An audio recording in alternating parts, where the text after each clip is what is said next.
Exaltado para todos sempre seja o nome do nosso Senhor Jesus Cristo. Olá, meus amigos, tudo bem? Como é que estão vocês? Eu creio que estão todos bem na graça do Senhor. Estamos juntos para mais um estudo sobre o tema Sinais da Volta de Cristo.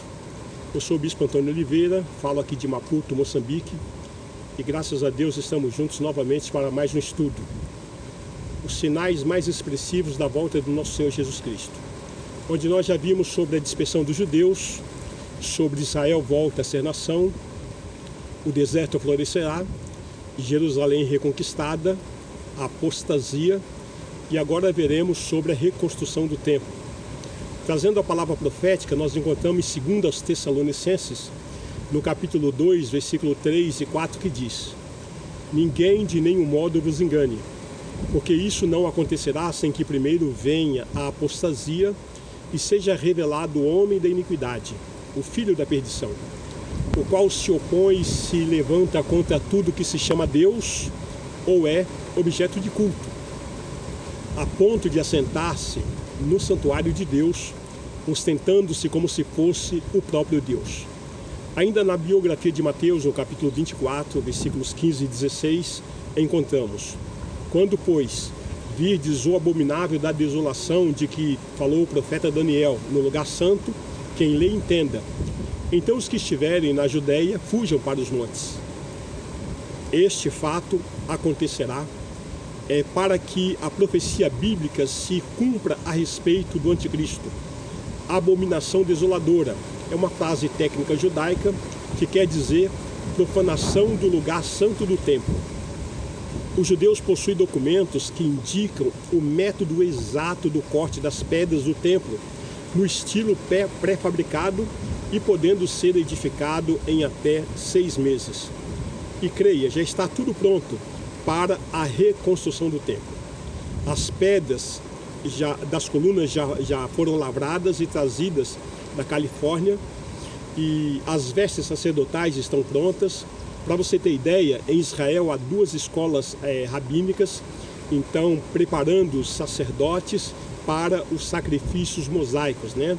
E os alunos, eles precisam apresentar como opção para integrar a essa escola, precisa ser do sexo masculino, precisa ser judeu e provar que é da tribo de Levi. Não é uma opção, mas é uma obrigatoriedade. Para você ter ideia, até a novilha vermelha, que segundo a Bíblia deve começar o sacrifício mosaico para a purificação do templo, já nasceu no dia 28 de agosto de 2018 e estará totalmente pronta para o sacrifício no dia 28 de agosto de 2021, quando completará 3 anos, sendo assim uma vaca adulta, conforme anunciado pelo Instituto do Templo. Veja, nós temos uma matéria, cumprimento profético. Nasceu a novilha vermelha sem mancha em Israel, anuncia o Instituto do Templo. Por Marcos Góes, Ministério Libertadores e Água Proféticos Água Tempo. Últimas notícias. A novilha vermelha, o templo do cumprimento profético apocalíptico, já chegou. Antes já havia nascido outras novilhas vermelhas porque não eram perfeitas, mas desta vez o Instituto do Templo anuncia o nascimento da novilha perfeita, e isso abrirá caminho rapidamente para a construção do templo em Jerusalém. E o Messias, a chegada do Messias judeu, aquele que eles estão esperando, que na verdade é um falso Messias, o anticristo, fará sua aparição e voltará a realizar sacrifícios no templo. Em Números capítulo 19, versículo 1 e 2 diz: disse mais o Senhor a Moisés e a Arão: esta é a prescrição da lei que o Senhor ordenou, dizendo: dize aos filhos de Israel que vos traga uma novilha vermelha perfeita, sem defeito, que não tenha ainda levado jugo. Então veja, há um grupo em Jerusalém chamado Instituto do Templo. Nos últimos 27 anos, eles têm trabalhado incansavelmente para formar todos os itens que serão necessários para a adoração no terceiro templo. É um trabalho meticuloso, lento, mas que tem tremendo efeito. Durante todo o tempo em que o templo estava em Israel, foram utilizados um total de 9 novilhas vermelhas. Os judeus acreditam que o aparecimento de uma novilha vermelha perfeita irá inaugurar o aparecimento do Messias, que tem sido muito esperado por eles. A novilha vermelha, que supostamente havia sido encontrada nos Estados Unidos em 2014, acabou morrendo. Mas dessa vez, conforme anúncio, ela nasceu também de um produtor judeu. Sim, a novilha vermelha é uma vaca fêmea de 3 anos de idade, com perfeita consistência e uma totalidade totalmente avermelhada. Então a novilha também não pode ter sido utilizada para qualquer tipo de trabalho e deve ser totalmente livre de defeito. O nascimento da novilha vermelha nos Estados Unidos está criando grande agitação entre os que esperam para breve a construção do terceiro templo. Segundo autoridades judaicas, nenhuma novilha vermelha sem defeito nasceu em Israel desde a queda de Jerusalém, o que ocorreu no ano 70 da nossa era cristã. Para os estudiosos, o ressurgimento de uma novilha que segue o padrão estabelecido pelo livro de Levíticos é um sinal da iminente vinda do Messias e o restabelecimento do templo como um sistema de sacrifício. Em Números, no capítulo 19, as cinzas desse animal raro são usadas para o ritual de purificação essencial antes da adoração, promovida pelos sacerdotes, né? Então, o Instituto do Templo, ele organiza esses preparos, né? E dentro do templo eles fazem essa cerimônia. Ali eles têm como Templo de Salomão, né? Então estão treinando levitas e fazendo sacrifícios para que possa chegar esse momento tão precioso para eles, né? Então esse local, na verdade, o destino de todo o mundo depende da novilha vermelha, afirma um representante do Instituto, pois as suas cinzas são o único ingrediente que falta para o restabelecimento da pureza bíblica e, portanto, a reconstrução do templo sagrado. O papel do terceiro templo para toda a humanidade traz a visão messiânica do futuro, o chamado para viver uma vida eterna, liberado da farsa da infelicidade e também da corrupção atual que as pessoas vivem. É o que afirma a organização em seus comunicados. A ordenação divina da novilha, que está além do alcance frágil do intelecto humano, com todos os detalhes da sua preparação e também da cerimônia, chama Israel a todos os que procuram agarrar-se à palavra de Deus, o Deus de Israel. Então eles proclamam o seguinte: purificai-vos. O porta-voz do Instituto, Rabino Chaim Hashman, explica que a novilha precisa ser totalmente vermelha, sem único cabelo preto. Posteriormente, ou melhor, precisamente da raça Angus, né? E afinal, no passado já surgiram outros animais que se esperavam que se cumprisse o requerimento bíblico e foram ameaçados por judeus que diziam querer evitar uma guerra em potencial. E também havia medo de grupos radicais árabes que não desejam que os judeus usem a novilha como uma desculpa para querer destruir o Domo da Rocha islâmico, né, que está ali no Monte Moriá. Caso o animal atinja a idade apropriada e continue sem nenhum pelo de outra cor, será transformado então para esse ritual, o ritual descrito no livro de Números, no capítulo 19. E assim possui várias características também peculiares, né? Por exemplo, era o único sacrifício do sistema de Israel que era oferecido fora dos limites da cidade. E também é o único sacrifício em que o sangue do animal era queimado e a única oferta em que a combustão é o ato preliminar.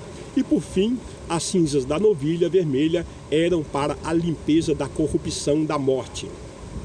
Para os cristãos, evidentemente, esta representação recai sobre o nosso Senhor Jesus Cristo, né? Cuja morte é capaz de trazer toda a purificação para aqueles que creem na sua morte e na sua ressurreição. Gado vermelho pode ser encontrado em todo o mundo e não são incomuns. No entanto, levantando uma novilha vermelha perfeita em conformidade com os requisitos bíblicos para que o cumprimento daquilo que está descrito em Números capítulo 19, no mandamento, é uma oferta difícil que exige planejamento prévio, preparação rigorosa e supervisão constante. Entenda isso. Para que uma novilha possa ser considerada kosher para o uso bíblico, deve ser literalmente criada desde o nascimento em circunstâncias específicas em um ambiente totalmente controlado. Isso é o que está divulgado no site do Instituto do Templo. Em Jeremias capítulo 30, versículos 5 e 7, assim diz o Senhor: ouvimos uma voz de temor e não de paz. Perguntai, pois, e vede se acaso um homem tem dores de parto, porque vejo, pois, a cada homem com as mãos na cintura, como que está para dar à luz? E por que tornaram pálidos todos os rostos? Ah, que grande é a alegria daquele dia. Outro semelhante não tem. Essa é a angústia de Jacó. Então ele, porém, será livre dela. Veja, o capítulo 9 do livro de Daniel nos diz que o templo realmente está próximo, né? Isso ele nos revela. E o tempo de Jacó seria de uma maneira assim, de grande aflição. E Jeremias continua contando também sobre outras revelações a respeito. Mas Daniel também continua dizendo que o tempo para a reconstrução será profanado pelo anticristo, né? O falso Cristo. Daniel dedica assim vários capítulos a esse homem vil que se levantará e enganará os judeus com lisonjas. Daniel 9:27 está escrito: ele fará firme aliança com muitos por uma semana. Na metade da semana fará cessar o sacrifício e a oferta de manjares. Sobre a asa das abominações virá o assolador, até que a destruição que está determinada se derrame sobre ele. Então veja que o aparecimento de uma novilha vermelha perfeita enviou ondas de choque entre os fiéis do templo em Israel, pois eles acreditam que vai inaugurar a era do novo Messias. Os cristãos não precisam de um novo templo, porque os judeus querem então um novo templo. Essa é uma pergunta. Porque eles querem retornar aos sacrifícios mosaicos e estão esperando o seu Messias.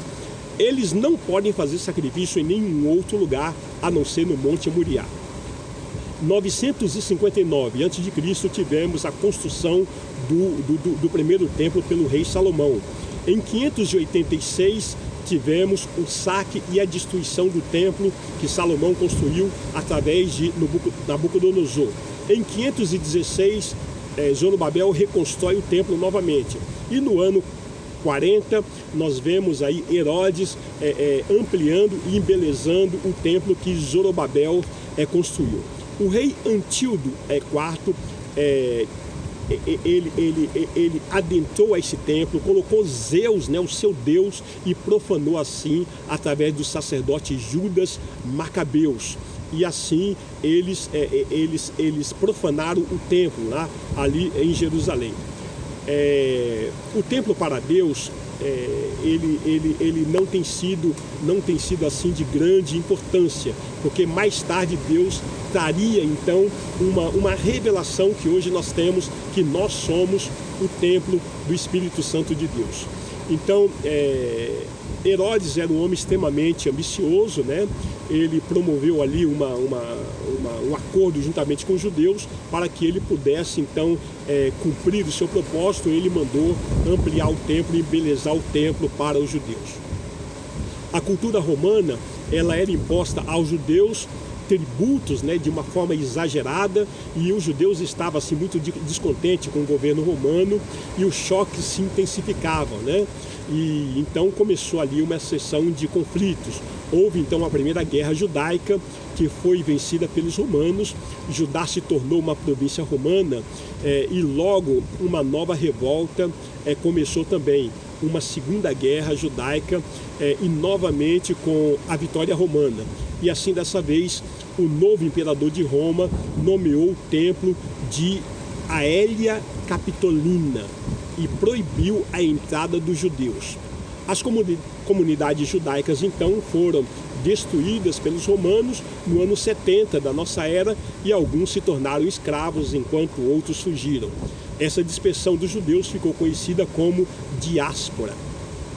É importante notar que quando Jesus morreu, a primeira coisa que ele fez em espírito, ele desceu da cruz, rasgou a terra, por onde ele passava ele ressuscitava os mortos, chegou até o templo causando um grande abalo e rasgou o véu do alto até embaixo, finalizando assim a dispensação da lei e deixando bem claro que a nossa doutrina é da cruz de Cristo para cá e não da cruz de Cristo para trás.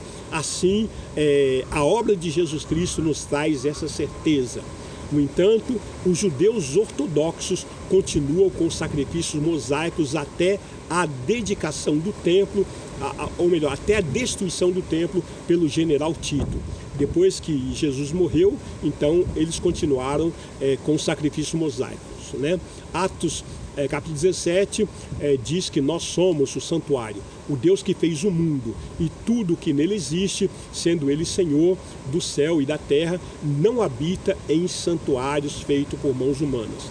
Ainda em 1 Coríntios capítulo 3, versículo 16 e 17, informa que nós somos o templo do Espírito Santo. Está dizendo: não sabeis que sois santuários de Deus e que o Espírito de Deus habita em vós? Se alguém destruir o santuário de Deus, Deus o destruirá, porque o santuário de Deus, que sois vós, é sagrado. Ainda também em 1 Coríntios capítulo 6, versículo 19 e 20, está escrito: acaso não sabeis que o vosso corpo é santuário do Espírito Santo e que está em vós, o qual tendes da parte de Deus, e que não sois de vós mesmos? Porque fostes comprado por preço. Agora, pois, glorificai a Deus no vosso corpo. Ainda em 2 Coríntios capítulo 6, versículo 16, nós temos a seguinte revelação: que ligação há entre o santuário de Deus e os ídolos? Porque nós somos santuários do Deus vivente, como ele próprio disse: habitarei e andarei entre eles, serei o seu Deus e eles serão o meu povo. E ainda em Hebreus, no capítulo 3, versículo 6, também ratifica essa revelação que está dito: Cristo, porém, como filho, em sua casa, a qual casa somos nós, se guardarmos firme até ao fim a ousadia e a exultação da esperança. Amados, 37 anos após a morte de Jesus, em um cerco à cidade de Jerusalém, que durou 143 dias, o general Tito matou 1.100.000 judeus e levou mais 98.000 escravizados para Roma. Naquele episódio, ele destruiu totalmente a cidade e o templo, dando início à dispersão dos judeus.